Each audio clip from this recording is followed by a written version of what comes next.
பாட்டியம்மா நல்லா இருக்கிறீங்களா? என்ன பணியாரம்மா எப்படி போயிட்டு இருக்கு பணியார பிஸ்னஸ்லாம்? பணியார வியாபாரம்லாம் ஏதோ ஒரு அளவுக்கு போகுது. வெய்ய காலத்தில் கொஞ்சம் ஸ்லோவாக தான் இருக்கும். சாப்பிட்டீங்களா? என்ன ஒன்றா பணியாரம் மட்டும்தான்? எவ்வளோ பணியாரம் எவ்வளோ பாட்டியம்மா? 3 பாட்டியம்மா 10 ரூபாய்ங்களா?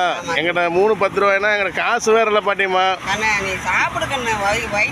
பயங்கரமாக பசிக்குது, அதனால தான் சரி உங்கள்ட்ட ஒரு வார்த்தை கேட்டுக்கலாம். எனக்கே ரொம்ப கஷ்டமாக இருக்குது.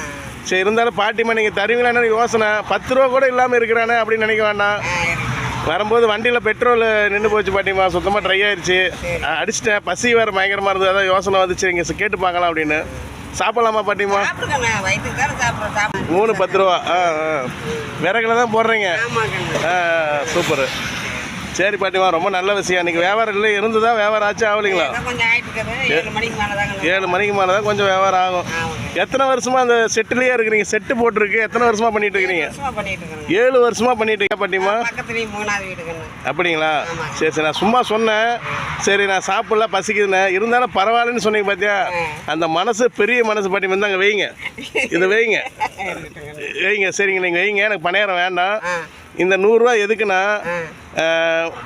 அந்த பசியோடு வருவாங்க சில பேர், காசு இல்லாமல் ரோட்டில் கொஞ்சம் பசியோடு வருவாங்க, காசு இருக்காது. அவங்களுக்கு நீங்கள் கொடுங்க, சரிங்களா?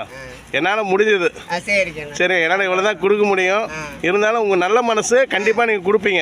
அதுக்காக நீங்கள் பார்த்து இது பண்ணுங்கள். சரி பாட்டி, உங்கள் பேர் என்ன பாட்டிம்மா? மீனாட்சிங்களா? சரி பாட்டிம்மா, பரவாயில்ல. அந்த அம்மா உங்க கூட பணியாரம் ஊற்றிட்டு இருக்கிறாங்க. அக்காங்களா? நீங்கள் தங்கச்சி? அக்கா தங்கச்சி 2 பேரும் ஒரே இடத்துல வேலை பார்க்குறீங்க. பரவாயில்ல, எவ்வளோ ஒற்றுமை பாருங்கள் அக்கா தங்கச்சிக்கும். சரி பாட்டிம்மா, வரேன் பாட்டிம்மா.